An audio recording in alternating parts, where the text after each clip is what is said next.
Well, hello. Shaky's out there. Let me get a light on here.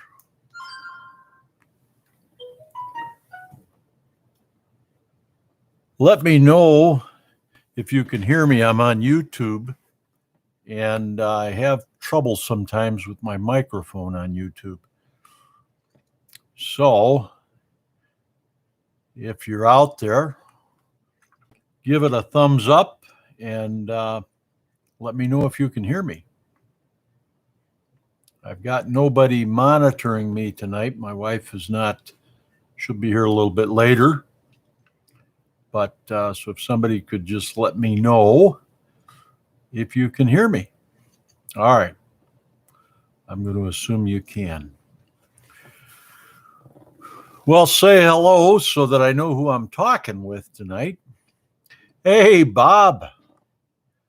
Welcome to the live. And I got a big care package. I was supposed to give you a call. Sandy's been after me to call you. Hello, Tinker's wife.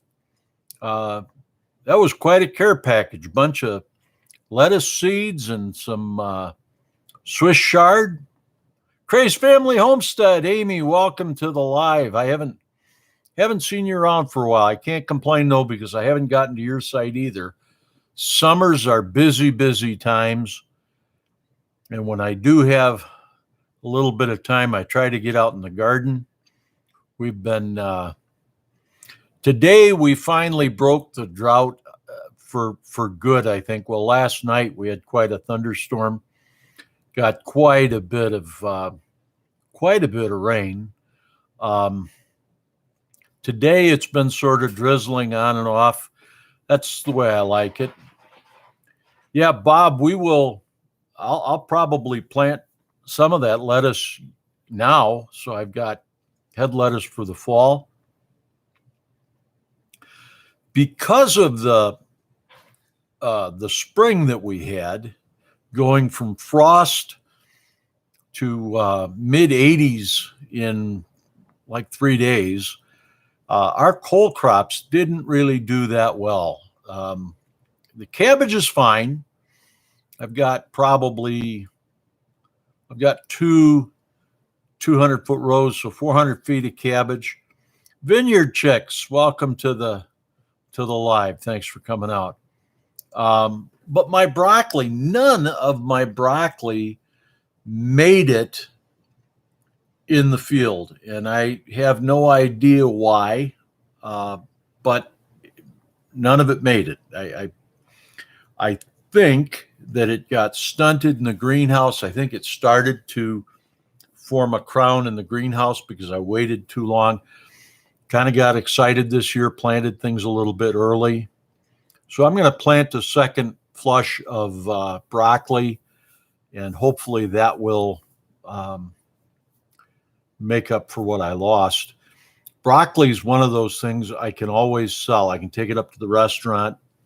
I can sell 20 pounds of it a week. She makes broccoli soup, and so broccoli and cabbage, I have no problem selling that. Hello, Mary Catherine. Welcome to the live. Couple of things I saw an interesting. I guess this was TikTok. I don't actually watch TikTok. I don't even know how to watch TikTok. I don't really have any interest in TikTok, but Sandy watches it a little bit, and she showed me a little gardening tip where the guy took 8 sulfur-headed matches, so 8 wooden handled or wooden shafted matches, and he buried a match head down in the ground all the way around his plant. And his point was that he was putting sulfur into the soil. Now, it's interesting. He put them around peppers, and peppers don't particularly need sulfur. They need some, I'm sure, but not a lot. If you'd put them around onions, that would have made more sense. J&L Ministries, welcome to the live. Thanks for coming out. We're just talking gardening tonight. If you guys have any comments or questions, please put them in there. I watch the comments on Thursday nights. I don't watch them on Saturday nights for the first portion, but I do on Thursdays. So, but he took the matches and he put them all around the plant. He said, that's going to feed the plant sulfur. And I got to thinking that I can buy 20 pounds of ammonium sulfate, which is, I think, 14% sulfur. And it cost me, well, if I buy it in a 50-pound bag, it probably cost me $20 for a 50-pound bag of ammonium sulfate. So I'm getting nitrogen and sulfur. And I'm probably getting more sulfur than you'd get in 10,000 sulfur matches. So kind of a dumb garden trick. Just found it interesting. Thought you might get a kick out of it as well. Something I'm looking for that some of you might be able to help me find. I need a large, I don't want to do a ceramic crock, but I want about a 3-gallon to a 5-gallon container for making sauerkraut and doing fermented pickles and that kind of thing. So if anybody knows where I can get one online, something that is safe for fermenting. I know I've heard people say you can ferment in plastic containers, but I don't think you can ferment in any plastic container. I don't think you can just take like a food safe 5-gallon bucket. So if anybody knows of a fermenting kit online that I can pick up for, I'd pay $100 for it. Half-gallon ball jars is what do you use the springs then to keep them down? I've seen them in the stores. You can either get the pucks that you drop on, or they've got one that's kind of spring loaded that holds everything down. I did buy some half-gallon ball jars last year. I never did get around to fermenting with them. And for pickles, I would think that would be excellent. And then they'd kind of self-burp, I suppose. But for sauerkraut, I want to be able to do about 10 heads of cabbage at the same time and see how that goes. Oh, that's KK's next video. Well, I am going to look forward to that. And if you haven't caught the Vineyard Chicks last video, excellent video. Especially if you're simply Jan. Great video. Bunky does a great Jan imitation. And I really, really enjoy your site over there. Guys, if you haven't been there, Vineyard Chicks, they're 3 young ladies who they do quite a lot of gardening. And for my sake, I hope you get quite a bit of help on that, because if you're doing that all by yourself, I'm out struggling to do my garden with machinery and everything, and I can't keep up with you guys at all. So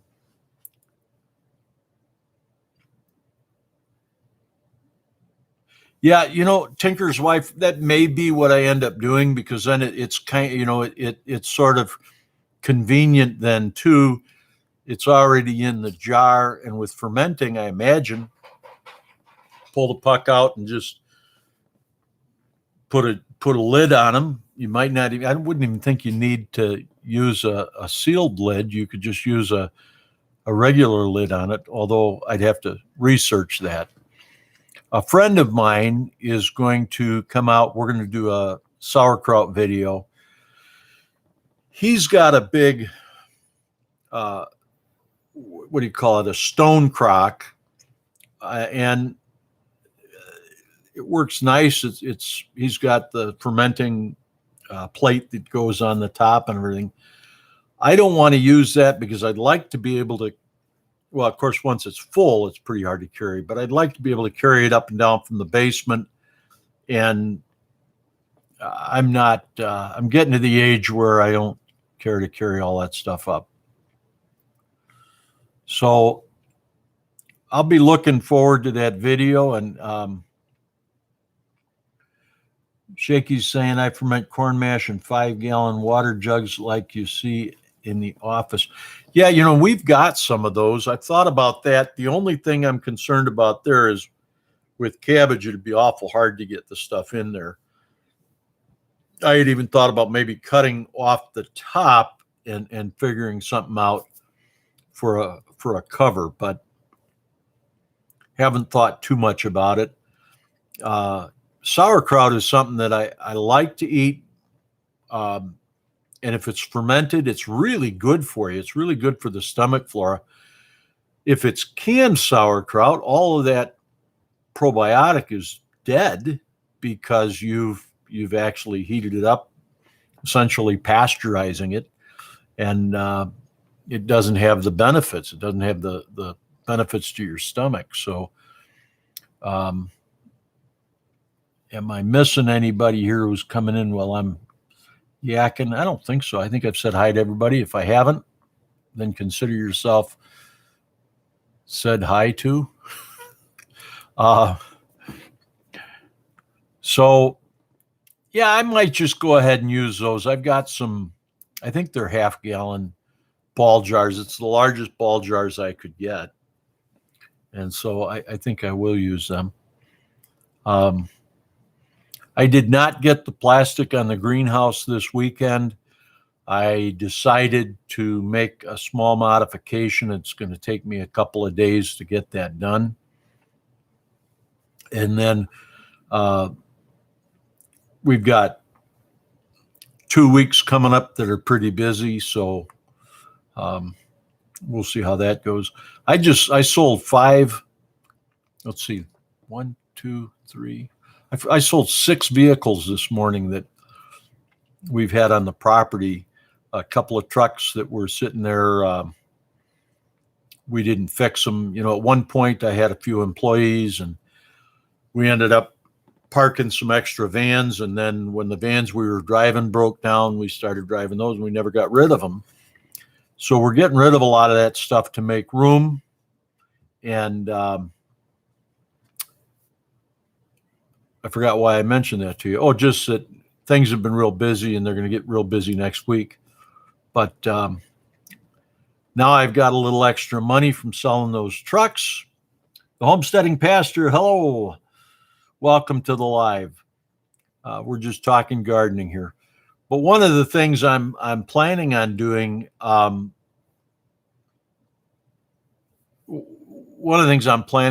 is buying a potato harvester. We've got probably, well, God willing, we haven't had any problems with potato bugs this year. We've had some potato bugs, but no real problems with them. Hey, Yogi Hollow Farms, welcome. But I imagine we're going to have a little bit more than 2,000 pounds of potatoes this year. And next year we're going to plant a little heavier if it works out this year. And digging them by hand with a pitchfork is getting old. And sometimes I use the skid steer and I'll take my root bucket like I did the sweet potatoes. If you saw the video from last year, put the sweet potatoes or the root bucket underneath, pick it up, dump them, and then the potatoes all come to the top. But it's a lot of work getting in and out of the skid steer. Believe it or not, I'd rather dig them with the fork than do that. So, but I don't think I can do it this year, but we're probably looking to get one next year. Mama said, yeah, we can do it. So we'll see how it goes. But we're just starting to harvest cucumbers. We got 4 cucumbers about, I suppose about 4 inches long, and then 2 more the next day. So once those start coming, they really come for a long time. For another month and a half, we'll be picking pickles every day. So looking forward to having them going by. But The only other thing that we're really harvesting, we've got beets. I didn't get a lot of beets this year. Usually we plant, I don't know, 4,000 or 5,000 beets. This year, I don't think I've got 100. So I might have, well, I've got 2 rows. I might have 200 beets. But like some of the cole crops, germination really was off this spring with some of the seeds. Corn seemed to be fine. Everything around me's grown up, and my sweet corn did pretty well. Farming HVAC, welcome to the live. Interesting thing, I talked to my neighbor to find out when his corn was going to silk and tassel, and I planted my corn so that it would tassel and silk after his. I gave it about a week, but because of the drought, it didn't occur to me. I'm here watering my corn, and his corn is waiting for the drought to break, and for whatever little moisture was coming. So my corn shot past his corn. I tasseled and silked last week. Wednesday I tasseled and I got silks on late Thursday, Friday. I went out and I found silk. Well, his corn tasseled on Friday, so the very next day. So Yogi, I'm in northern Illinois. I'm right on the border of Illinois and Wisconsin. We're actually, the town that we're on borders Wisconsin, but we're all the way on the south end of, outside of town, but on the south end of the unincorporated area of town, but in northern Illinois. And we're a little bit east of the center, east and west. So about halfway between the Mississippi and Lake Michigan. So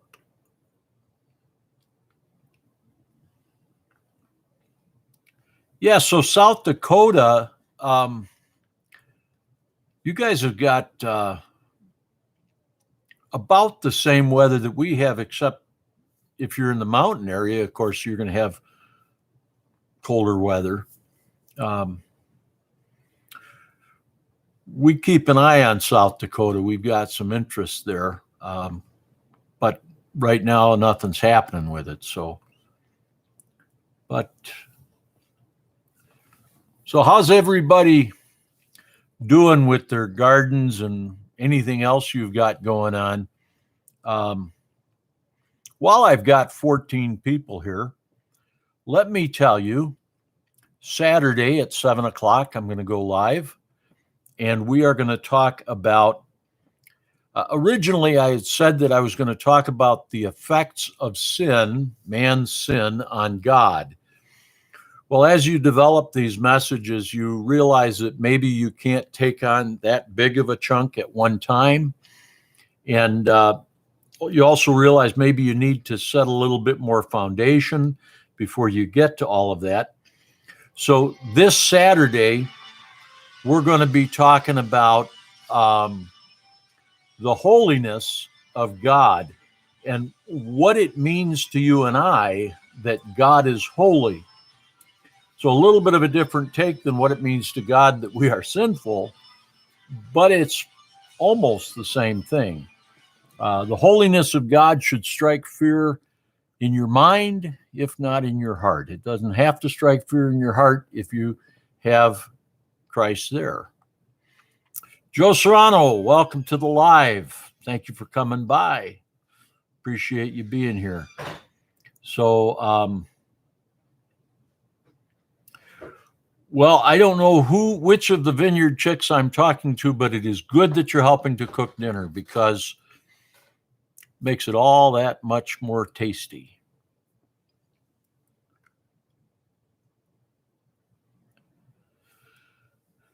Lonnie is saying worst garden he's had, or I'm sorry, J&L Ministries. I'm sorry, I read that wrong.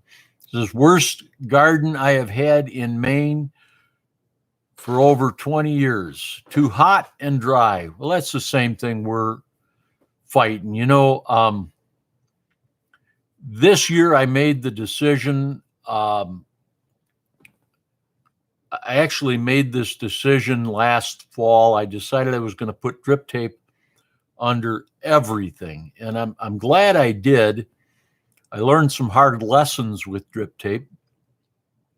I run my drip tape down 4 inches deep where I direct seed, and then where I'm planting right underneath transplants, I keep it about 2 inches deep.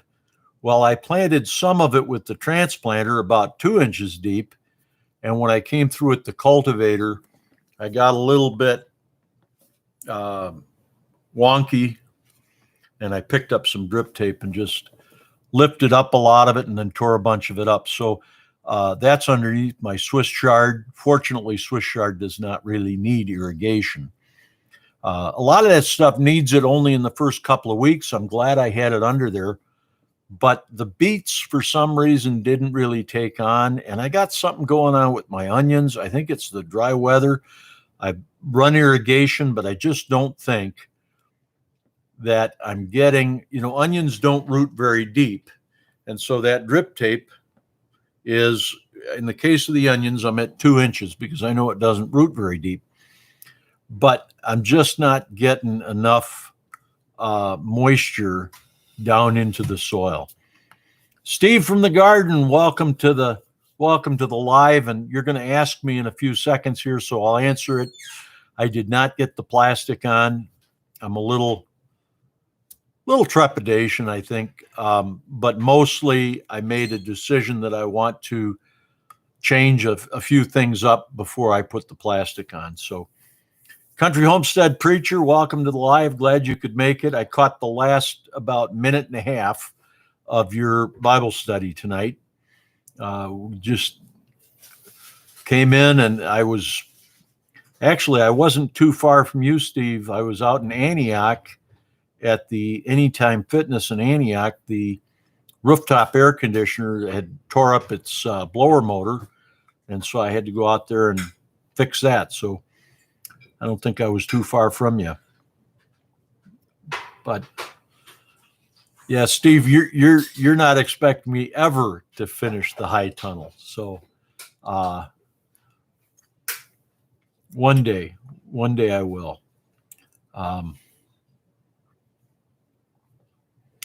But I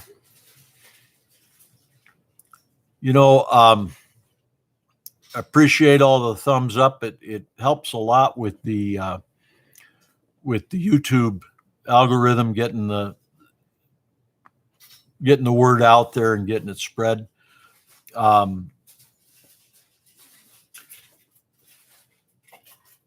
So let's see. That's right. I forgot, Mary Catherine. I forgot that you were out kind of in that direction also. My Aussie Garden, welcome to the chat here. I was bragging to my mother that I had people from all over the world, and she said, "Like where?" I said, "Australia." She said, "Really?" So glad to have you here so that I can tell my mom again I had some people from Australia on the site. JNL Ministry says, I used the Back to Eden method for 5 years. It was great. Going into the fall, we were 8 inches below on rain. Had the first rain Saturday in about 2 months. Same thing up here. I think we went about 8 weeks without hardly any rain. At one point, I heard them say that we were 14 inches behind our normal rainfall. We usually get heavy rain in the spring. In fact, I'm usually complaining that we're flooding and I'm losing everything. But Bob, Craps for Life, thank you for coming by. Have a great evening. Thank you for the gift box. I probably should have done a live opening on YouTube on that one, but I didn't. So Joe Serrano is saying, I also frequent live streams by urban farmer Curtis Stone in Kelowna, BC, Canada, and noticed he got a greeting from Tony Vargas from your neck of the woods. Is this Tony or Anthony? No. I used to watch Curtis Stone a lot. And I mean, I'd watch his channel whenever it was on. And then he started getting real political and real environmental. And I don't know. It wasn't interesting anymore to me. But Curtis has got a lot going on. He used to be a forestry guy. He would replant the forests after they were after the lumbering got done. He'd go back in and replant. So interesting guy. Yeah, Steve, I mentioned that we had some flooding in our driveway. We've got a gravel drive and had some pretty decent puddles there. Quite a storm, and broke the drought. I think our lamb's quarter doubled in size, so I'll have to get out and work that this spring. Jan, Simply Jan, welcome to the live here. Appreciate you. Gail Southern Living. Gail, let me say hi to some people, and then I'm going to come back to Gail for a second. Indiana Backyard Gardener, welcome to the live. Jesus is Lord, welcome to the live. So, Jan, it's funny. You had a group of people come by. I think there was about 8 or 9 people that subscribed that night. And the next day, yeah, I said Gail, didn't I? Oh, I said Jan. I'm sorry. Gail, Jan, all the same team. No, you're on different teams. Anyway, Gail, about 8 or 9 people subscribed, and I was all excited. I was about 88 people or something like that. And then just every day for the next 5 days, I lost 2, lost 3, lost 2. And, but I appreciate you shouting me out. Otherwise I'd have been down 470 something. So I think when you get close to those markers like 400, 500, 600, I think YouTube goes through and takes out anybody that doesn't watch or something. I don't know. Yeah, Steve, if anybody hasn't watched Curtis Stone, some of his older stuff is really excellent, especially if you want to grow microgreens or Salanova lettuce. A lot of that stuff.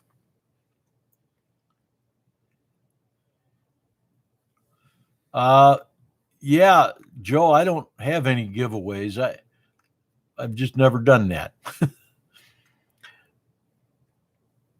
Yeah, I noticed Bunkies was losing her comments the other day.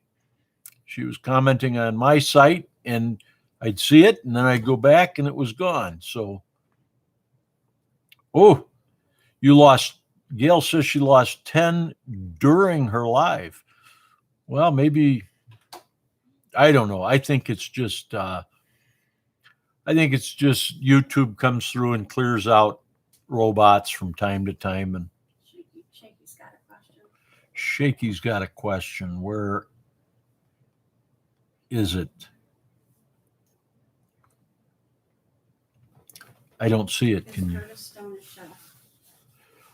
No, Curtis Stone is not a chef. He's not. There is a Curtis Stone who's a chef, but the Curtis Stone up in Canada is not. He used to be an arborist, and now he's a market farmer, and he's not organic, but he does a lot of chemical-free stuff. Pretty hard-working guy. He wrote a book 4 or 5 years ago called something about I made $30,000 on a third of an acre, but it's kind of clickbait in a way because he has a third of an acre that he farms on, but then he uses other people's backyards, and he he farms those as well. So he's actually working more than a third of an acre. And I don't know. I question. I don't know how he does it. I'm not saying he doesn't, but I don't make anywhere near $30,000, and I'm working a much larger acreage, and we sell a substantial amount of what we grow, or at least we used to. So, I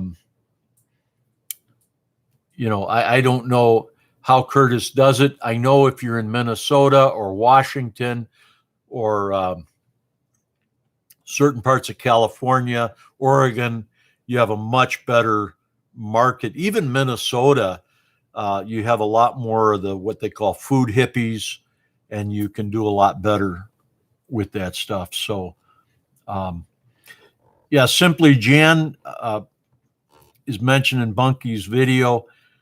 I will tell you that I think Bunky did a better loose faucet than Jan. Don't get mad at me, Jan. I'm just saying. No, Jan, when you did that Southern accent last year on your humor video, I don't even remember what that was called. That was spot on. That was funny. Gail, that's all right. I lost some friends, but I gained some new friends, and they stuck around, so I guess they're better friends. Holding a lot of vegetables in now. Yeah, I was saying that earlier, that I think in about 3 weeks here, we'll have tomatoes. We never get tomatoes in July, or rarely. Sometimes we'll get, if we plant them early enough, we can get Sweet 100s, which is a cherry tomato. But as far as slicers or saucers, we don't get them until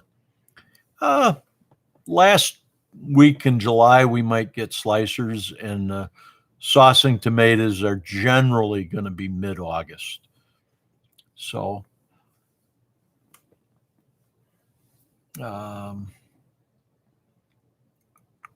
let's see.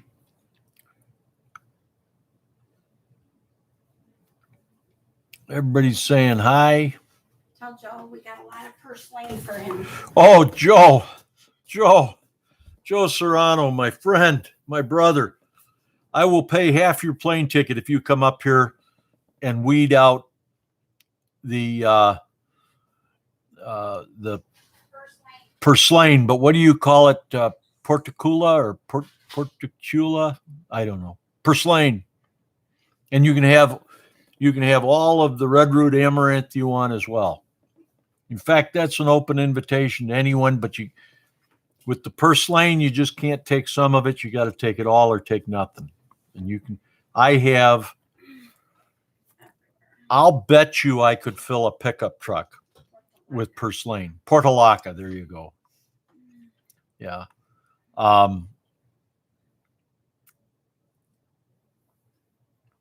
Yeah, we got it going today.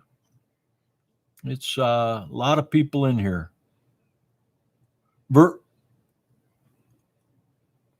Verdolagas is purslane in Spanish.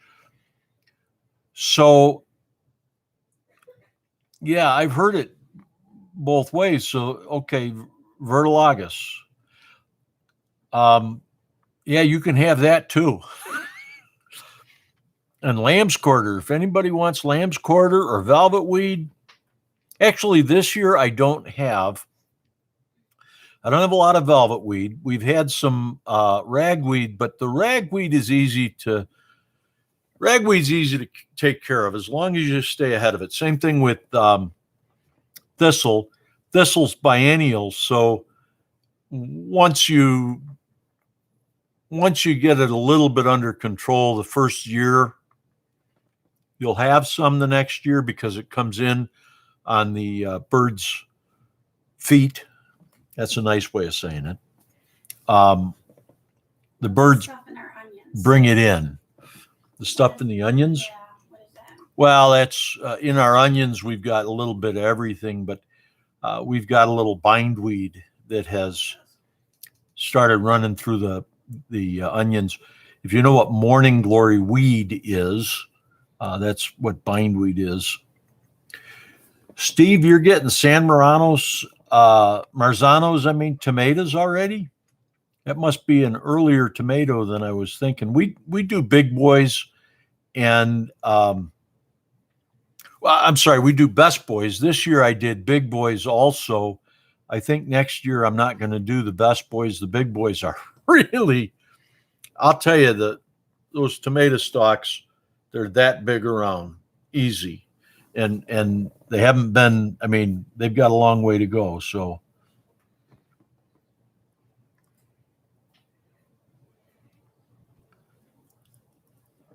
well, I appreciate you checking on that, Joe. If John watches this in the replay, we all know you're not Gail Lurkin. So when I can't check it from here. Well, maybe I can. I don't know. But I checked on him when I was on the StreamYard to see if he was watching. And he was, but he was being real quiet. It was a couple of weeks ago. So now the San Marzanos, is that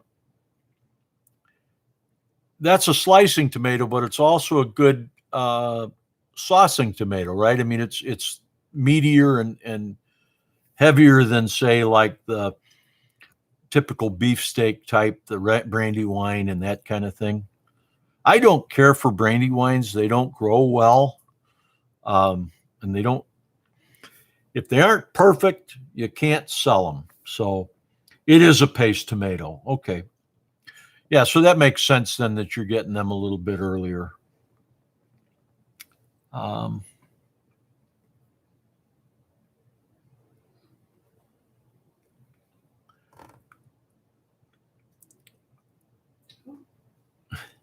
made soup, tomato sauce. Wow. Simply Jan is saying here that she made tomato sauce. Bushcraft family, welcome to the live. What's up? Well, we're just talking about gardening. We finally got some water here, some rain. And so that should make, I think that should make a difference here. Sweet corn's tasseling, beets are doing well. Potatoes, the purple potatoes are starting to die back, so I'll probably dig them up here pretty soon. I've got to double check. I always thought of purple potatoes as being a longer season, but they are definitely dying back, so I think they're ready to go. We dug a few up just to check on them, and purple potatoes are never big, but we got some decent size single serving spuds. They're not bad. But Jan is saying they're about to get a lot of rain.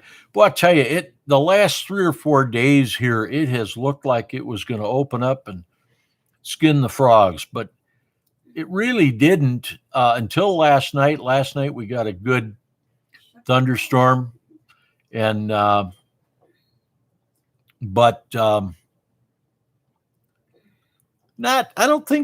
think we got probably about 1.5 inches, maybe 2 inches of rain. Driveway had some puddles in it, but that's about it. If I'm repeating myself, guys, it's because new people are coming in. It's not that I'm getting forgetful. So I am, but that's not why I'm repeating myself. So Jan, how close are you to the Mississippi River? You're not real close to the Mississippi, are you?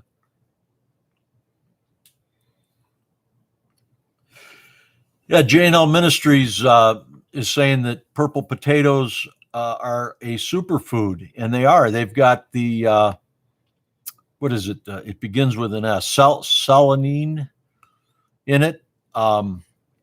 you've got to be careful when you're growing them because they will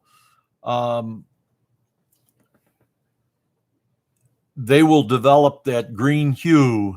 Red potatoes and purple potatoes are more apt to that, although I have had more problems with Kennebecs getting the green. Now, you don't have to throw the whole potato out, but you do have to cut that green out, or it'll give you a stomach ache for sure. Okay, so you're not. So Jan, are you by the Ozarks then? Lake Stockton. You know, I should know where that is. I went to college in the northeast corner of Missouri, and I had a bunch of friends that lived down different places in Missouri, and so we went to a bunch of different places, and Lake Stockton sounds familiar. It seems like the entire state of Missouri, with the exception of Columbia and Kansas City, is all pretty rural. I mean, it's nice. If I could afford to get out of Illinois, I might go to southern Missouri. I just can't leave Illinois. I've got too much garbage, too many implements and tractors, and too much stuff. Sanibel Island. Yeah, that's where Sandy wants to go and farm, is on Sanibel Island in Florida. She wants to farm for seashells. So I do it with her, but just not sure there's any money in it.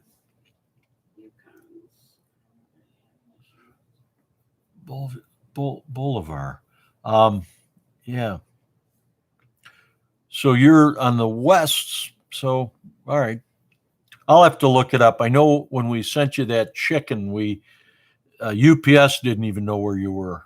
So Vineyard Chick says, no, come to me. You know, Michigan wouldn't be bad either, except your governors know better than ours. We'll see what happens, though, next year. Illinois is destined for destruction, and we're just running headlong into bankruptcy. But Jan's got the rain coming, so got a few new folks in here. I am looking for something I can get online for making sauerkraut. I don't want a stone crock, but I've heard that there are plastic crocks available. I did a little searching. I couldn't find it. But if anybody knows where I can get a large, and I'm looking for something between 3 and 5 gallons so that I can ferment cabbage. And I want something where it's got a regular cabbage puck and everything. And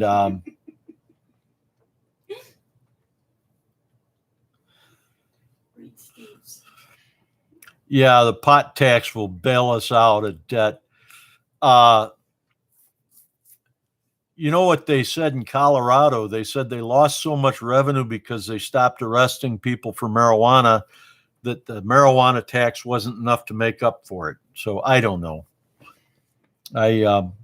Everybody says I should grow it, but I have no interest in being a part of that at all.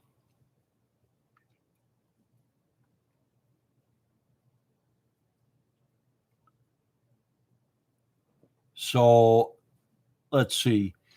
You know, the other thing, and this is kind of interesting, I'm raising 6 tobacco plants in my backyard.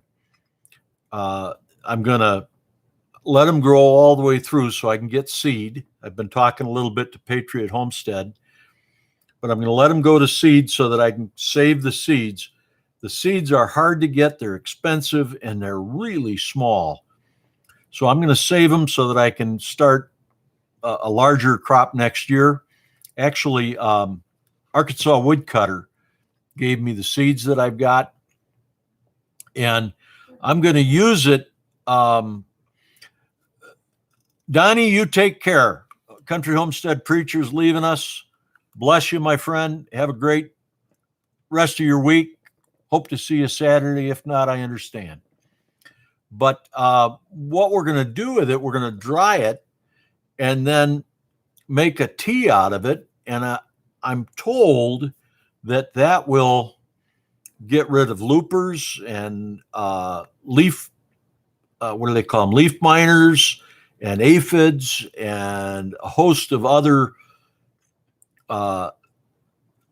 insects. So I'm going to see how it goes because I spend way too much money on insecticide, mostly because I try to stay not organic, but I try to stay with the insecticides that aren't going to kill the honeybees, the mason bees, the bumblebees, the parasitic wasps, and the ladybugs. You can't always do that, but I think that for one thing, spray at night or just at dusk because the beneficial insects tend to retreat in the evening, just like good people retreat when the sun goes down and nothing good happens after dusk. But that's when a lot of your detrimental insects are going to come out is at night. But your leaf chewing bugs, it doesn't matter if they come out at night or day. If you spray at night with imidacloprid, it's systemic, so it goes into the plant and then they eat that. And people are concerned that it gets into the fruit, but according to the chemists, it doesn't work that way. It doesn't go out into the fruit. So it's a part of the photosynthesis. It gets added to the photosynthesis process. I have noticed that if you mix up imidacloprid, leave it in a container, and a week later spray it on something, you get some leaf burn, and that stresses the plants a lot. So, yeah, Steve from In the Garden, my grandfather would spray with a tobacco plant, water a tea that was made from tobacco plants. Homesteading Pastor, thank you for coming by. Have a great night, and we'll see you around the corner somewhere.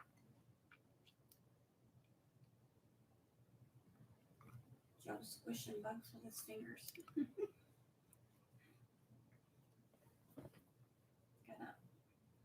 Oh,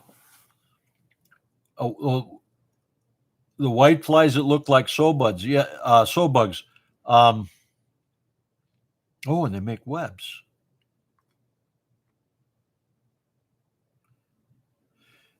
Yeah, I squished thousands of potato bugs last year with my fingers, and I got to the point where I couldn't do it anymore. And your lemons, I wish I could grow lemons. That would be fun. People do it inside here. Dog Show Homestead, welcome. It's good to be here. I'm glad to have you here. Congregate around, meet the people. Thorhaven Farm, welcome to the site. We're doing good tonight.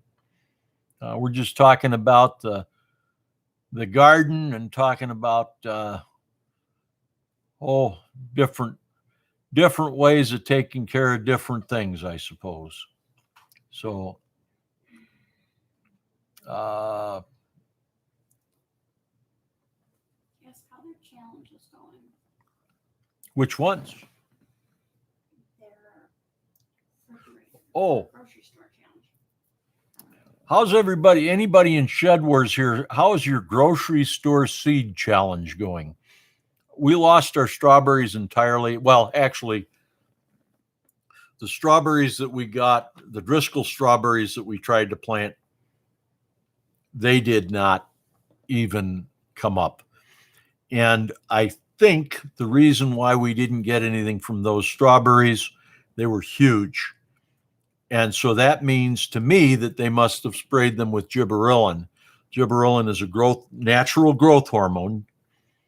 This is the thing about organic. People say, well, they don't use chemicals, but you can be an organic farmer and spray gibberellin on your fruit, and it will still grow. But one of the things that happens, if I'm understanding it correctly, is that those plants, the seeds, become no good. Now, I didn't know that before I planted them. Somebody told me that in the comment section. I've never verified that. I know that they're sprayed with gibberellin, but in the comment section, they said that gibberellin is going to keep the seeds from being viable. So I don't know. Indiana Backyard Gardener says, my strawberries never grew. We planted strawberries by seed from Easy Sow packages, and those did grow, but I only have a few that made it. So I guess that's why people tend to buy sets and plant from that.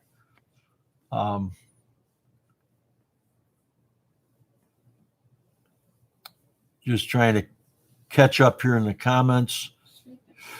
Indiana Backyard Gardener says, my sweet potato was great. Still producing slips, but now they're squashed potatoes because volunteer squash have taken over the space. Yeah. I have 2 volunteer squash that are growing in my potatoes. When I go to dig the potatoes, I'm going to kill them. I don't mean to, but they're going to go. I was hoping they were going to be summer squash and I'd get something from them, but I think they're acorn squash. So I'm not going to be able to leave them long enough. Bushcraft says strawberries are getting eaten up by ants. We got quite a few strawberries from the plants we planted last year. Not as many as I had hoped. And they're supposed to be, weren't they supposed to be ever-bearing? We got one grouping. And so we got one flush, and maybe we'll get more in a week or two. I don't know. Grocery store garlic, bell peppers, and sweet potatoes, and celery. I saw the celery. I'm very impressed by that. I have never been. We grew celery in the kitchen. I've grown celery several times before. I've got celery right now out in the high tunnel. It seems to be more productive there than I have had it anywhere else. I'm going to try that PVC. I've got some 3-inch PVC I think would be big enough. I'm going to try blanching with the 3-inch PVC and see how that goes.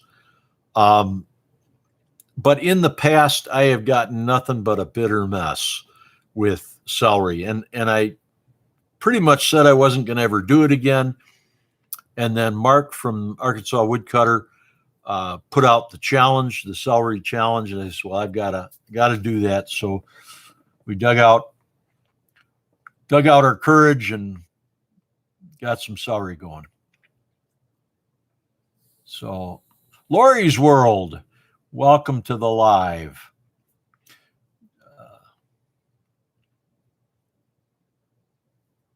Jay Dwayne's homestead said that his cows ate his, but they came back. Strawberries? Yeah. Yeah. I've always wanted to have goats, and the only problem is you need good fences for goats, and so I haven't done it. We traded a pickup truck for 7 goats about 15 years ago. Left the pickup truck, never picked up the goats. So I think I got the better end of the deal in some ways because we weren't ready for them. We didn't have good enough fences or anything. So Gail says she has 5 celery in her raised planter. Well, I hope they go really well. We have never grown in raised beds before this year. I now have some carrots, some tomatoes, some peppers, some pickles, lots more tomatoes and lots more peppers in raised beds. I've got 3 large raised, tall raised beds, and then I've got 3 small ones. 2 of them are 60 feet long, so they're pretty substantial raised beds. Becoming Me, welcome to the live. Didn't see it come in if you came in earlier, or maybe you're just coming in now. Appreciate it. Looks like you've been here for a while. Steve put So, in garlic, store welcome. garlic. Say, Steve put in store garlic. Steve put in grocery store garlic. Let me know how that goes. Steve, was your music garlic, was that fairly small heads, or did you get decent sized heads?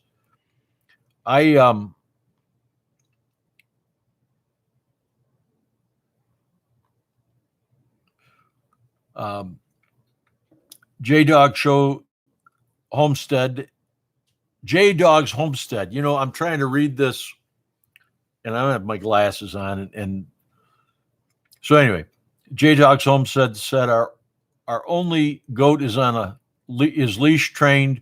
We've lost 4 goats. You know, I can just imagine how hard it is to keep goats from getting away. So Grace Family Homestead says she's got celery in a kiddie pool. Oh, that's okay.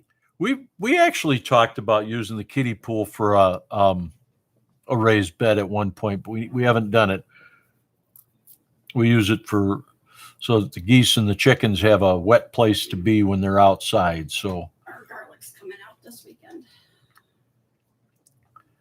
Lori's Becoming Me says I killed everything this year. You know, I killed a lot.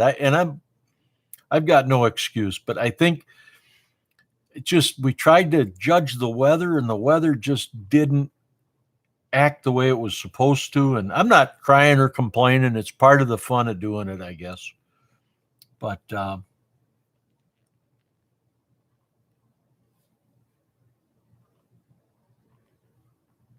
wow. Vineyard Chicks is saying that they're even losing views on their video. I think if that's the case, they're going to have to straighten it out. They're going to have to credit you back on some of this stuff. But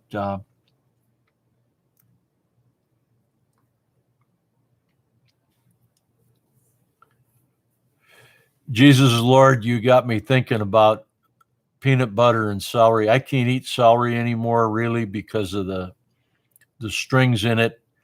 And you know those strings in the celery, those are Kalinka cells. Anyway, but I used to love eating celery, peanut butter and celery. In fact, I'll pull the strings out of it, and I'm going to have some peanut butter and celery in the next. I don't know if we have any, but we do. Mama Goose says that's what we're having after the live here. Let's see.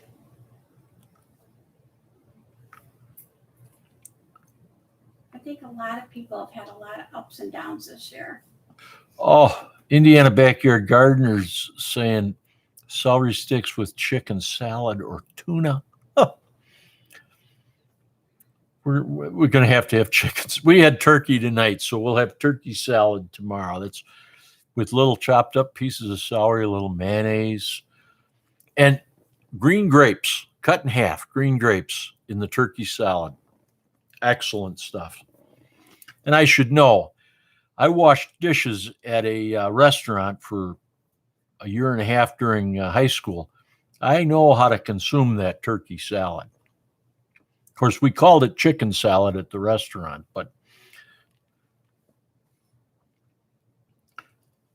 yeah, Jan, I thought of that as I was talking. I can pull those strings out. So that's what we're going to do, and we're going to have it. Actually, I can probably have Mama Goose pull the strings out for me. Do you want me to chew it for you too? You might. She says, do I want her to chew it for me? Well, I might have to. So celery's great for flossing while eating. Yeah, if you got teeth, but these things, that doesn't work too well.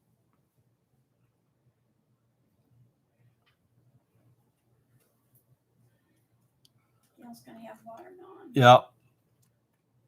Gail, have you got watermelon from your garden already? I've got some real healthy plants, and I'm just starting to get a little bit going.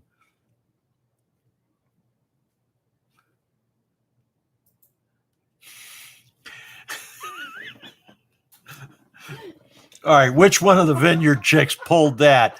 Don't let Will It Grow know that Mother Goose is pulling my strings. That's funny.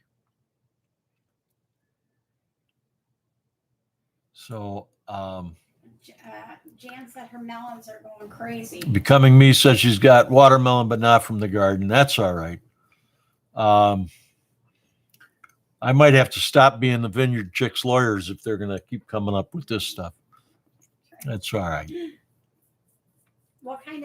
Ask Jan what kind of melon she's got.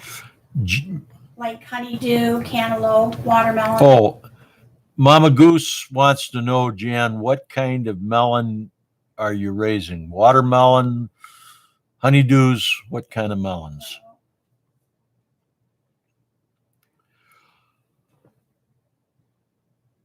No, Joe, I haven't, but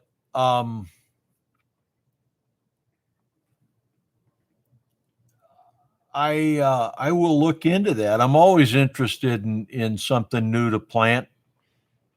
And usually when you come out with something that nobody's seen before, they sell pretty well for a while. Sell a lot of kohlrabi at the stand because people don't know what it is. And you tell them what it is and they think, well, I can't get that at the store. I think they do. Does Walmart sell kohlrabi? I don't know. I know that Jewel Food Store does, but I don't know about the rest of them.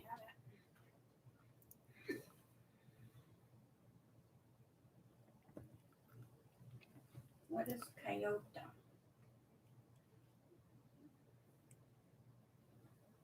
Yes, Joe, what? Roast beef and pasta. That sounds good. What did Joe say? What is cayota? What is CHAYOTE? Well, it's what he says. It's a Mexican potatoes. Okay. You know, honestly, Joe, I think I've seen that in the. I get a rare. They call it a rare seeds catalog, and in the back they've got a section on potatoes. So I'm going to look at that. Thor Harvin Haven Farm. Kohlrabi shredded with 1 turnip and 1 apple. Oh, an apple with kohlrabi. That sounds good. A coleslaw. How would you? Well, I guess if you've got like a food processor, that's what you'd have to do with the kohlrabi. One year, I think it was 2 years ago, I grew Cossack kohlrabi. And Cossack kohlrabi or Russian kohlrabi, they get this big. And they taste just like the regular little apple-sized kohlrabis. But nobody bought them because they thought that it would be woody. You know, they thought they were just overgrown. But I would sit there at the stand with a knife and just cut a piece off. I just like eating it raw. If you like it with a little bit of salad dressing or a little bit of vinegar. I'll have to try that with some of the vinegar I got from the vineyard chicks.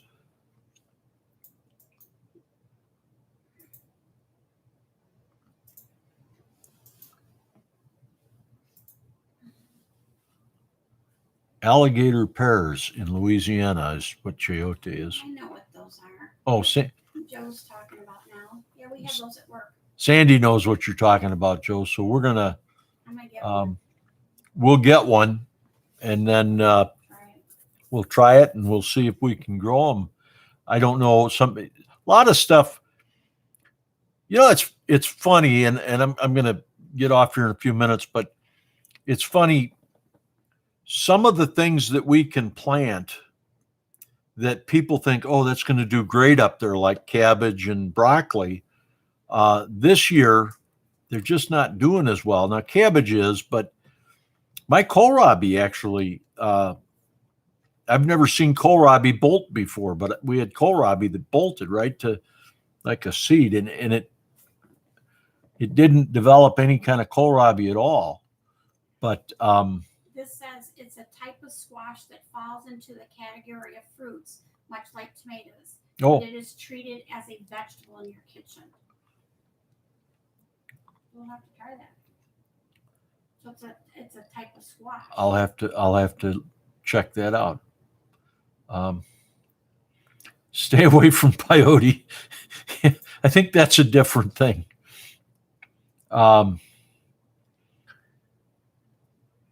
So before I go this coming Saturday, I'll be on live for, we'll be on as long as you guys want to stay on, as long as we're answering questions and whatnot. But the subject of the talk, the first part of the live, is going to be, what does it mean that God is holy? What does the holiness of God mean to us? In other words, why should that scare you, that God is holy? And why should it scare you that Jesus said you should be holy as God is holy? And I don't mean scare you a little bit. I mean terrify you to a degree. A controlled terror, let's put it that way.